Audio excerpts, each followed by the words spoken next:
নমস্কার, দেখছেন রিপাবলিক বাংলা। আপনাদের সঙ্গে রয়েছে আমি পৌলমী। শুরু করছি দেশের কথা, দশের কথা। পাকিস্তানের সহায়তাতেই পাঞ্চশির দখল তালিবানের দাবি প্রতিরোধ বাহিনীর নেতা আহমেদ মাসুদের। তালিবানের সঙ্গে সংঘর্ষে নিহত প্রতিরোধ বাহিনীর মুখপাত্র ফাহিম দাস্তি, সংঘর্ষে নিহত তালিবান কমান্ডার ফাসিউদ্দিন। আফগানিস্তানের ৩৩টি প্রদেশ দখল নিলেও পাঞ্চশির এতকাল অধরা থেকেছে তালিবানের কাছে। এবারও তালিবানের হাতে আসবে না পাঞ্চশির, দাবি করেছিলেন প্রতিরোধ বাহিনীর প্রধান আহমেদ মাসুদ। কিন্তু সোমবার সকালের একটি ছবি জল্পনা উস্কে দেয়। পাঞ্চশিরের গভর্নর হাউসে তালিবানের পতাকা তোলে তালিবান। তার কিছুক্ষণ পরেই তালিবান মুখপাত্র জাবিউল্লাহ মুজাহিদ সাংবাদিক বৈঠকের দাবি করে পাঞ্চশিরের দখল নিয়েছে তারা। আফগানিস্তানের যুদ্ধ শেষ, পাঞ্চশিরে শত্রুদের হত্যা করেছি। পাঞ্চশির পুরোপুরিভাবে তালিবানের দখলে। পাঞ্চশিরের সঙ্গে কোনো শত্রুতা নেই। দ্রুত সরকার গঠন করা হবে। সরকার গঠনে বন্ধু দেশদের আমন্ত্রণ জানানো হবে। তালিকায় রয়েছে পাকিস্তান, চীন, রাশিয়া, ইরান ও কাতার। কাবুল বিমানবন্দর দ্রুত চালু করা হবে। এদিকে প্রতিরোধ বাহিনীর প্রধান আহমেদ মাসুদের পাল্টা দাবি, তালিবানের পাঞ্চশির দখলের দাবি মিথ্যে। এখনো সেখানে প্রতিরোধ বাহিনী রয়েছে। আমরা লড়াই করছি। আমরা আফগানদের প্রতিশ্রুতি দিচ্ছি, যতদিন না স্বাধীনতা ও নিজেদের অধিকার ফিরে পাবো ততদিন লড়াই চলবে। আউযু বিল্লাহি মিনাশ শাইতানির রাজীম। বিসমিল্লাহির রহমানির রহিম। ইন্না লিল্লাহি ওয়া ইন্না ইলাইহি রাজিউন। شهادت هموطنان و فرزندان صدیقی سرزمین را خدمت خانواده محترمشان و ملت شهید پرور افغانستان تبریک و تسلیت عرض میکنم. افغانستان در ماه‌های گذشته جنگ‌های فراوانی را شاهد بود و مردم ما در اقصا نقاط مختلف مقاومت کردند و استادگی نمودند، تا اینکه متاسفانه به دلایل مختلف جنگ به نقطه‌ای رسید که افغانستان در تنگنای سقوط قرار گرفت. در آخرین نقطه مردم با عزت ما از بدخشان تا تخار، از کاپیسا تا اندراب مقاومت‌های خود ادامه دادند تا بالاخره مقاومت و جغرافیای اندراب و پنجشیر رسید. আফগানিস্তানের বাকি প্রদেশ দখল নেবার পর একা মাথা তুলে দাঁড়িয়েছিল পাঞ্চশির। বারবার পাঞ্চশিরে ঢোকার চেষ্টা করেও ব্যর্থ হয় তালিবান। এবার পাকিস্তানের সাহায্যের হাত কি তালিবানের কাছে বড় অস্ত্র হয়ে দাঁড়ালো? পাঞ্চশির উপত্যকার ছবি দিয়ে আহমেদ মাসুদের এই টুইট বিশ্ববাসীর উদ্বেগ বাড়িয়েছে। রিপাবলিক বাংলা। পাঞ্চশির দখলের চেষ্টায় তালিবানকে সব রকম ভাবে সহায়তা করেছে পাকিস্তান। প্রতিরোধ বাহিনীর প্রধান আহমেদ মাসুদের এই দাবি মুখোশ খুলে দিল পাকিস্তানের। বর্তমানে পাক গোয়েন্দা সংস্থা আইএসআই-এর প্রধান ফয়েজ হামিদ বর্তমানে আফগানিস্তানেই রয়েছে। যদিও আইএসআই প্রধানের আফগানিস্তান সফর নিয়ে স্পেক্টি নট ইমরান খানের প্রশাসন। মাশাআল্লাহ, আলহামদুলিল্লাহ, মাশাআল্লাহ। গত কয়েকদিনে পাঞ্চশিরে আক্রমণের ধার বাড়িয়েছে তালিবান। এমনকি পাঞ্চশির তাদের দখলে চলে এসেছে বলেও দাবি করেছেন তালিবান মুখপাত্র জাবিউল্লাহ মুজাহিদ। যদিও সেই তালিবানের পাঞ্চশির দখলের খবর একেবারেই মিথ্যে বলে পাল্টা জানিয়ে দিয়েছে নর্দার্ন অ্যালায়েন্সও। প্রতিরোধ বাহিনীর দাবি, পাঞ্চশির দখল করার ক্ষমতা তালিবানের নেই, কিন্তু নেপথ্যে থেকে তালিবানকে মদত যোগাচ্ছে পাকিস্তান। সোমবার এনআরএফ-এর প্রধান আহমেদ মাসুদ টুইট করে দাবি করেন, তালিবান আমাদের সঙ্গে লড়ছে না, পাকিস্তান ও আইএসআই তাদের নেতৃত্ব দিচ্ছে। আমাদের সঙ্গে লড়ার ক্ষমতা নেই তালিবানের, পাকিস্তানের মদতে এগোতে পারছে তালিবান। নর্দার্ন অ্যালায়েন্সের দাবি, হেলিকপ্টার, ড্রোন দিয়ে আকাশপথে তালিবানকে মদত যোগাচ্ছে পাকিস্তান ও আইএসআই। বর্তমানে আইএসআই প্রধান ফয়েজ হামিদ আফগানিস্তানেই রয়েছেন। যদিও তাঁর এই সফর একেবারেই সরকারি নয় বলে জানা গিয়েছে। পাকিস্তান প্রশাসনও এ বিষয়ে মুখে কুলুপ এঁটেছে। তালিবান অবশ্য প্রকাশ্যে জানিয়েছে, কোনো দ্বিতীয় রাষ্ট্রকে আফগানিস্তানের সরকার গঠনে মধ্যস্থতা করতে দেওয়া হবে না। কিন্তু তালিবান মুখপাত্রের দাবি যে নিছকে ছেলে ভুলানো কথা, তা নিয়ে এক প্রকার নিশ্চিত আফগানিস্তানের প্রতিবেশী রাষ্ট্রগুলি। তবে পাকিস্তানে নিভৃত বাসে থাকা তালিবান নেতাদের কোনো বার্তা নেই আইএসআই প্রধানের আফগানিস্তান সফর বলেও জল্পনা তৈরি হয়েছে। রিপাবলিক বাংলা। পাঞ্চশির উপত্যকায় তালিবানি আগ্রাসনের কড়া ভাষায় নিন্দা করল ইরান। 15ই আগস্ট তালিবানের কাবুল দখলের পর তালিবান নিয়ে কোনো মন্তব্য করেনি ইরান। সোমবার বিবৃতি জারি করে তালিবানের কড়া সমালোচনা করেছে ইরানের বিদেশ মন্ত্রক। আফগানিস্তানের রাজনৈতিক নেতৃত্বের উপস্থিতিতে আলোচনার মাধ্যমে সমস্যা সমাধানের পক্ষেই সওয়াল করেছে ইরান সরকার। পাঞ্জশিরে প্রতিরোধ বাহিনী ও তালিবানের মধ্যে হাড্ডাহাড্ডি লড়াই চলছে। যদিও তালিবানের দাবি পাঞ্জশির দখল করেছে তারা, কিন্তু সেই দাবি উড়িয়ে দিয়েছে নর্দার্ন অ্যালায়েন্স। পাঞ্জশিরকে চারদিক থেকে ঘিরে যেভাবে তালিবান হামলা চালাচ্ছে, এবার সেই তালিবানি বর্বরতার বিরুদ্ধে মুখ খুলল ইরান সরকার।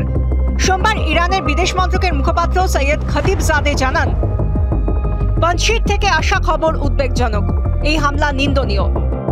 আন্তর্জাতিক আইনকে সম্মান করা উচিত তালিবানের। আলোচনার মাধ্যমে সমস্যার সমাধান করতে হবে।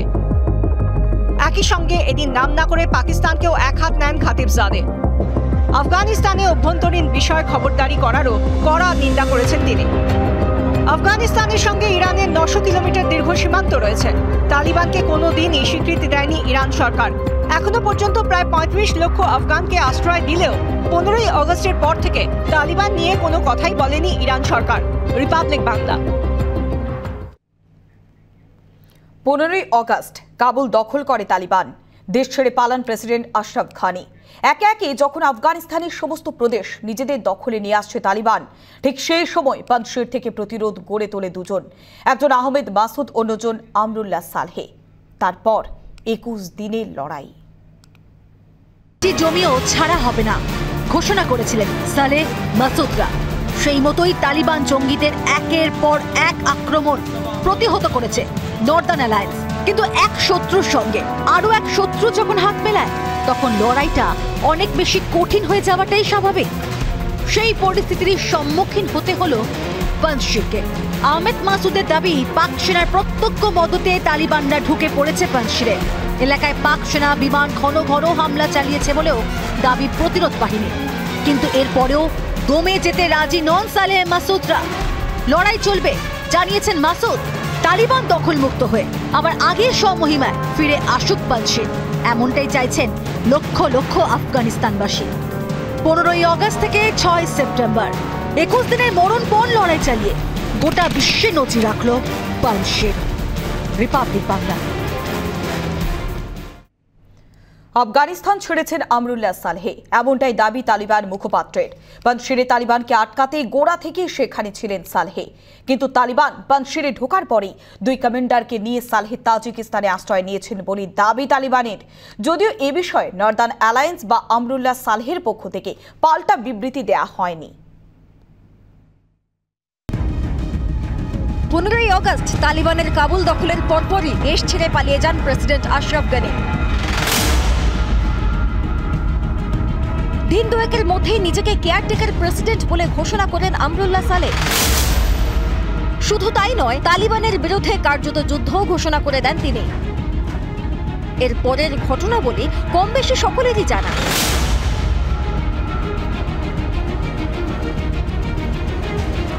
পাঞ্জশিরে যখন নর্দার্ন অ্যালায়েন্সের কড়া প্রতিরোধের মুখে তালিবান, তখন সেখান থেকেই তালিবানকে একের পর এক হুঁশিয়ারি দেন সালেহ। কিন্তু সালেহ এখন কোথায়? গত 3রা সেপ্টেম্বর টুইট করে তিনি তালিবানের বিরুদ্ধে পদক্ষেপ করতে রাষ্ট্রসংঘের কাছে আর্জিও জানান, কিন্তু তারপর আর কোনো টুইট করেননি তিনি। গত 3 দিনে পরিস্থিতি আরো অনেক বদলেছে। পাঞ্জশিরকে চারদিক থেকে ঘিরে ফেলেছে তালিবান। নর্দার্ন অ্যালায়েন্স মরণপণ লড়াই চালিয়ে গেলেও পাঞ্জশিরের দিকে তালিবানের এগোনো আটকাতে পারছে না। এই পরিস্থিতিতে আমরুল্লাহ সালেহ দেশ ছেড়ে পালিয়েছেন বলে দাবি করেছে তালিবান। 2রা সেপ্টেম্বরে কয়েকজন কমান্ডারকে নিয়ে 2টি বিমানে সালেহ আফগানিস্তান ছেড়েছে বলে দাবি জাবিউল্লাহ মুজাহিদের। আপাতত তিনি তাজিকিস্তানে আশ্রয় নিয়েছেন বলে তালিবানের পক্ষ থেকে জানানো হয়েছে। তবে তালিবানের এই দাবি নিয়ে কোনো টুইট বা বিবৃতি দেননি আমরুল্লাহ সালেহ।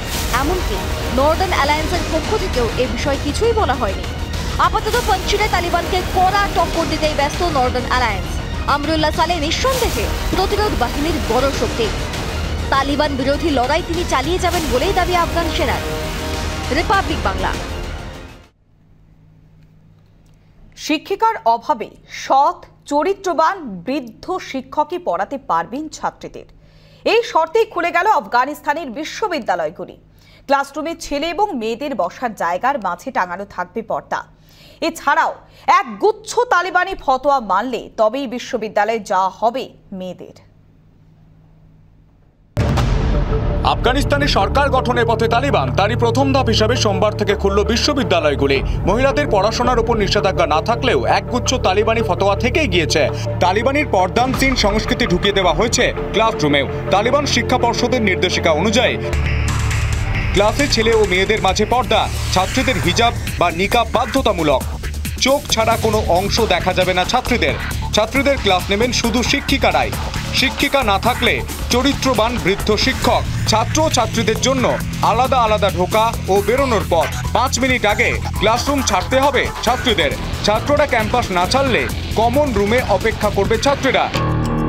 কাবুল দখলের পরই তালিবানের পক্ষ থেকে জানিয়ে দেওয়া হয়েছিল ছেলে ও মেয়েরা একসঙ্গে পড়াশোনা করতে পারবে না, এমনকি মেয়েদের পড়াশোনা বন্ধ হয়ে যাওয়ার আশঙ্কাও করা হচ্ছিল।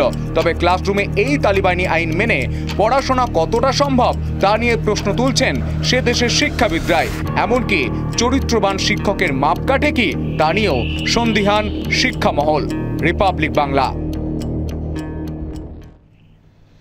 কাবুল বিমানবন্দর থেকে উদ্ধারকারী বিমানের ওড়ার অনুমতি দিচ্ছে না তালিবান। ফলে এখনও হামিদ কারজাই বিমানবন্দরে আটকে কয়েক হাজার বিদেশি নাগরিক। 31শে অগাস্টের মধ্যেই ভারত সহ আমেরিকা, ব্রিটেন, অস্ট্রেলিয়া নিজেদের নাগরিকদের আফগানিস্তান থেকে বের করে এনেছে, কিন্তু এখনও সেখানে আটকে রয়েছে বহু বিদেশি। রবিবার থেকে বিমানবন্দরে অন্তত 7টি বিমান দাঁড়িয়েই রয়েছে।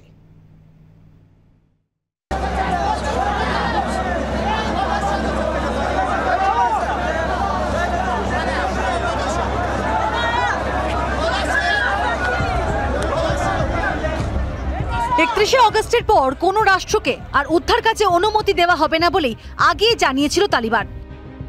সেই মতোই আমেরিকা, ভারত, ব্রিটেন, অস্ট্রেলিয়া সহ অনেক দেশই নিজেদের নাগরিকদের আফগানিস্তান থেকে বের করে এনেছে, কিন্তু এখনো কয়েক হাজার বিদেশি নাগরিক কাবুলেই আটকে রয়েছেন। রবিবারই কাবুল বিমানবন্দর থেকে আফগান ও অন্যান্য বিদেশি নাগরিকদের নিয়ে ওড়ার কথা ছিল কয়েকটি চার্টার্ড বিমানের, কিন্তু তালিবানের পক্ষ থেকে উড়ানের অনুমতি মেলেনি বলেই খবর। এখনো বহু আফগান দেশ ছেড়ে পালাতে চান। কাবুল বিমানবন্দরে দিনের পর দিন অপেক্ষায় তারা। অনেকের কাছেই পাসপোর্ট বা ভিসা নেই। বিমানবন্দরে রয়েছেন বহু বিদেশিও। গত 30শে অগস্ট রাষ্ট্রসংঘে পাশ হওয়া প্রস্তাব অনুযায়ী যারা আফগানিস্তান ছাড়তে চান তাদের অন্য দেশে পাঠানোর ব্যবস্থা তালিবানকেই করতে হবে, কিন্তু তারপরও তালিবানের এই আচরণের কড়া নিন্দা করেছে আমেরিকা। উড়ানের অনুমতি না দিয়ে তালিবান এক প্রকার তাঁদের বন্দী করে রেখেছে বলেই মন্তব্য মার্কিন সেনেটরদের একাংশে। নতুন করে কাবুল বিমানবন্দর বন্ধ করে দেওয়ায় তালিবানের ওপর আন্তর্জাতিক চাপ আরও বাড়বে বলেই মনে করা হচ্ছে। রিপাবলিক বাংলা। কয়লা কাণ্ডে অভিষেক বন্দ্যোপাধ্যায়কে টানা 9 ঘণ্টা জেরা করল ইডি। সোমবার সন্ধ্যায় ইডি দফতর থেকে বেরিয়ে তদন্তের সহযোগিতা করবার কথা জানান তিনি। পাশাপাশি বিজেপির বিরুদ্ধেও সুর চড়িয়েছেন তিনি। পাল্টা দাবি, ভয় দেখিয়ে তৃণমূলকে জব্দ করা যাবে না।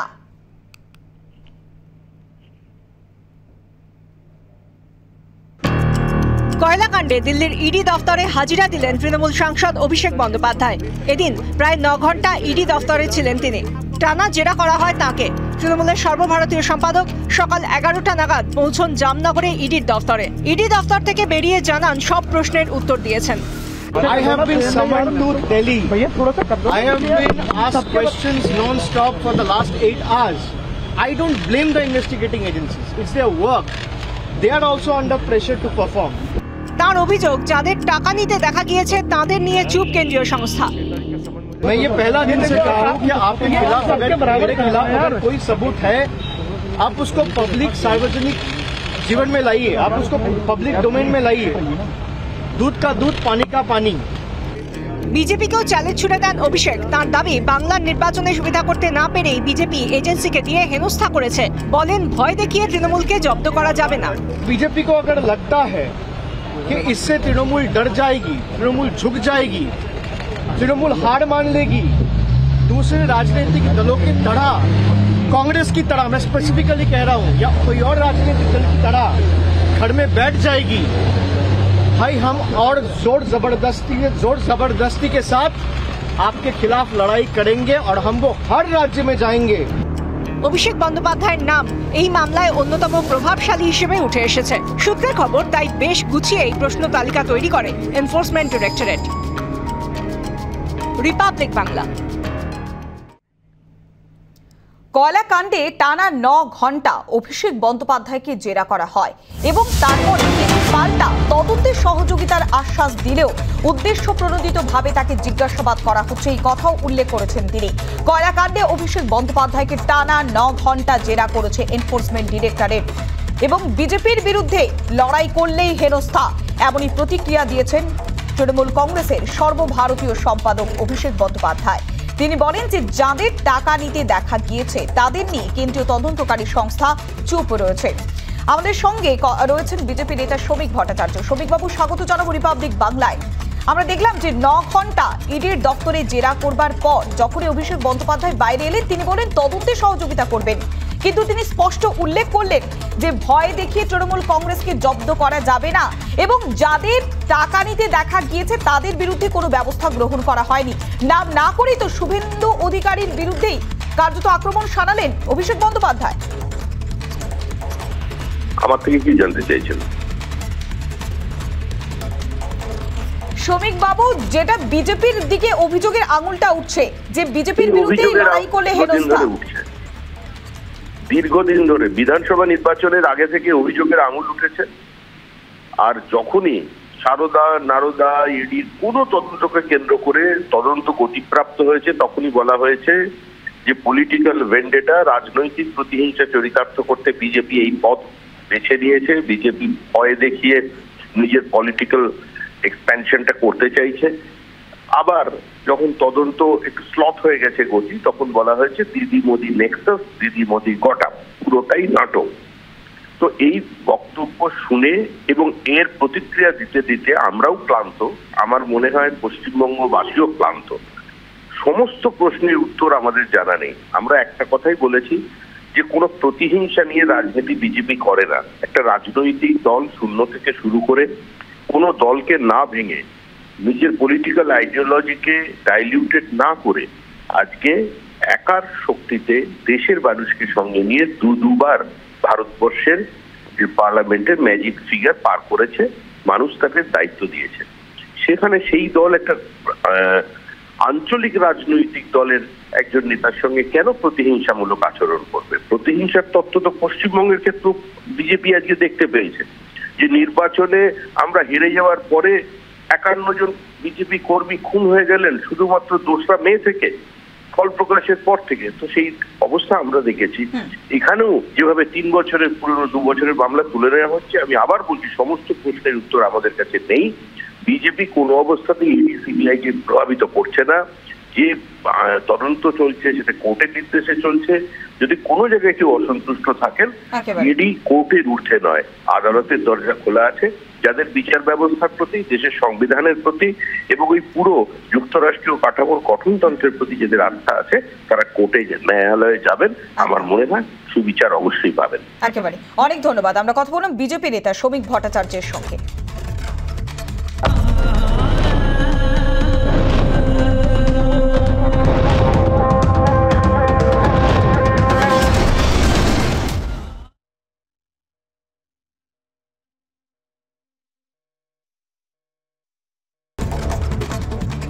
ফ্রান্স সফরে German vice chancellor Olaf Scholz দেখা করলেন ফরাসি প্রেসিডেন্ট ইমানুয়েল ম্যাক্রোর সঙ্গে। বৈঠকে বেশ কিছু গুরুত্বপূর্ণ বিষয় নিয়ে আলোচনা হয়েছে বলে সূত্রের খবর। আগামী 26শে সেপ্টেম্বর জার্মানি পার্লামেন্টারি নির্বাচন। ফের মার্কিন মুলুকে বন্দুকবাজের হানা। ফ্লোরিডায় বন্দুকবাজের হানায় গুরুতর আহত 4 জন, পড়েছেন পাল্টা গুলিতে জখম বন্দুকবাজ। আততায়ী মার্কিন নৌবাহিনীতে কর্মরত ছিলেন বলে সূত্রের খবর। মানসিক অবসাদ থেকেই হামলা বলে প্রাথমিক অনুমান করেছে। চিকিৎসার জন্য আততায়ীকে ভর্তি করা হয়েছে হাসপাতালে।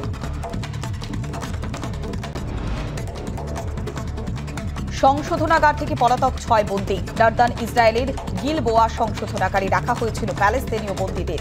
পালিয়ে যাওয়া বন্দীদের খোঁজে তল্লাশি শুরু করেছে ইসরায়েলের পুলিশ।